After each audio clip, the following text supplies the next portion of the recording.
Ya,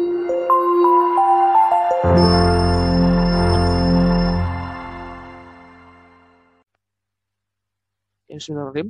Assalamualaikum warahmatullahi wabarakatuh. Alhamdulillahilladzi ala baina qulubina fasbahtum bi ni'mati ikhwanan mutahabina amilina da'ina. Asyhadu an la ilaha illallah wa asyhadu anna Muhammadan abduhu wa rasuluhu la nabiyya. Alhamdulillah, pertama-tama perkenalkan nama saya Fuad dari Prodi Pendidikan Agama Islam, Fakultas Tarbiyah dan Keguruan Universitas Islam Bandung, NPM 130111069. Pada kesempatan kali ini saya akan coba untuk mempresentasikan hasil penelitian saya berjudul penerapan metode magic memory dalam pendidikan Al-Quran di unit SMP Lab School Pulpen Soreang Kabupaten Bandung. Pertama, saya ingin mengawali dengan latar belakang masalah, yaitu mengenai perkembangan program atau gerakan menghafal Quran, program tahfiz Quran. Ini diawali di tahun 2000-an, di mana ketika itu kesadaran umat Muslim tentang menghafal Al-Quran meningkat gitu, sehingga kemudian banyak lahir pondok-pondok tahfiz, rumah tahfiz, dan kemudian juga banyak program tahfiz yang ada di sekolah-sekolah formal umum gitu, seperti lembaga pendidikan umum seperti SD, SMP, SMA, negeri maupun swasta.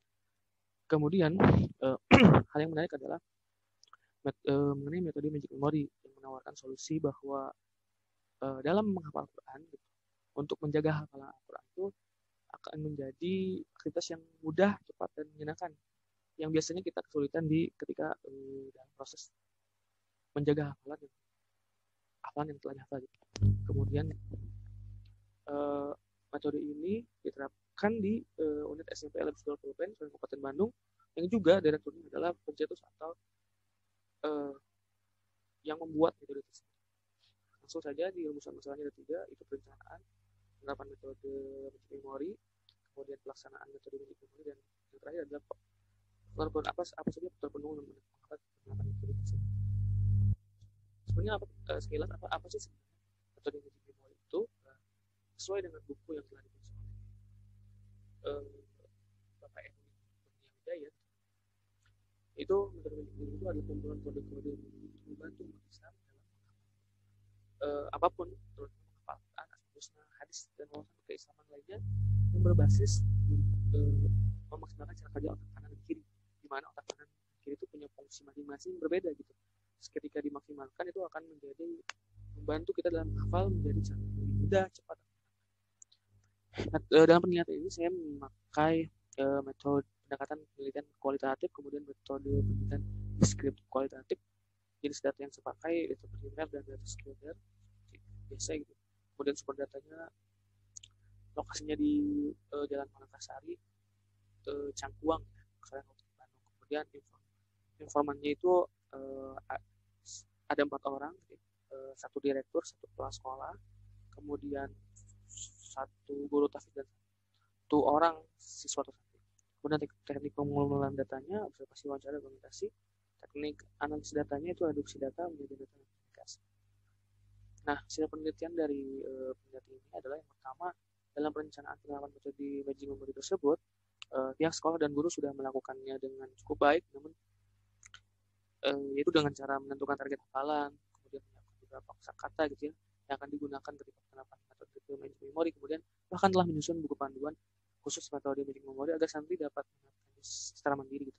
Kemudian surah yang dihafal itu 5 juz terakhir gitu ya, 22-6-23 dilanjut dari juz awal, juz 1 sampai seterusnya. Waktu membimbingannya juga setiap hari karena konsepnya boarding asrama gitu ya.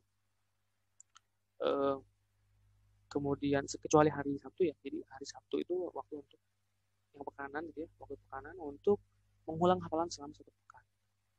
Kemudian langkah-langkahnya itu, langkah-langkah penerapan metodenya, banyak kendala teknis yang terjadi di lapangan, seperti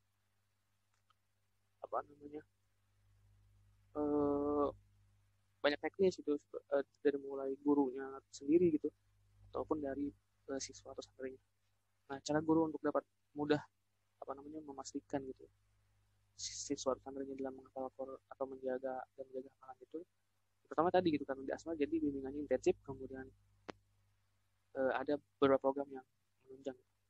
langkah-langkah penelitiannya, langkah-langkah penerapan metode Magic Word itu sesuai dengan teori gitu ya, yang saya baca di bukunya itu sendiri gitu.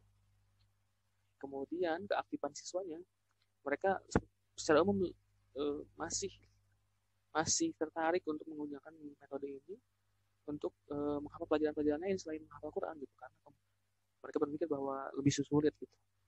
Faktor pendukungnya tentunya tadi buku panduannya, guru tahfiznya juga terlatih kan, karena dilatih gitu, dilatih oleh pihak sekolah, dan guru tahfiznya ini klasifikasi yang masuk guru tahfiznya itu adalah sudah menyelesaikan hafalan Quran 30. Faktor penghambatnya tadi jadi karena siswa yang masuk itu kemampuan membacanya berbeda-beda gitu, itu yang membuat kesulitan dari pihak sekolah dan guru dalam mengajarkannya. Kemudian solusinya gitu, siswa mengelompokkan siswa sampai dalam belajar membaca Al-Quran. Kemudian solusi untuk administrasi guru, jadi sekolah harus merapikan lagi administrasinya. Kemudian guru harus senantiasa memberikan motivasi kepada siswa. Kesimpulannya, perencanaan materi murid telah dibuat dengan oleh pihak dan guru dengan cukup baik. Langkah-langkah juga sudah sesuai dengan teori yang ada. Kemudian faktor pendukung itu orang tua sangat antusias. Kemudian pelatihan materi memori gurunya juga ada gitu pelatihannya.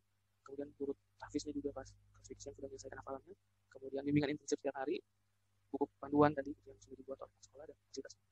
Faktor penghambatnya tadi sudah dijelaskan juga, bermacam-macam kemampuan siswa membaca Al-Quran, kesiapan siswa, kualitas guru, kuantitas maksud saya, jumlah guru yang masih kurang, dan administrasi guru yang belum rapi. Jadi mungkin yang bisa disampaikan. Assalamualaikum warahmatullahi wabarakatuh.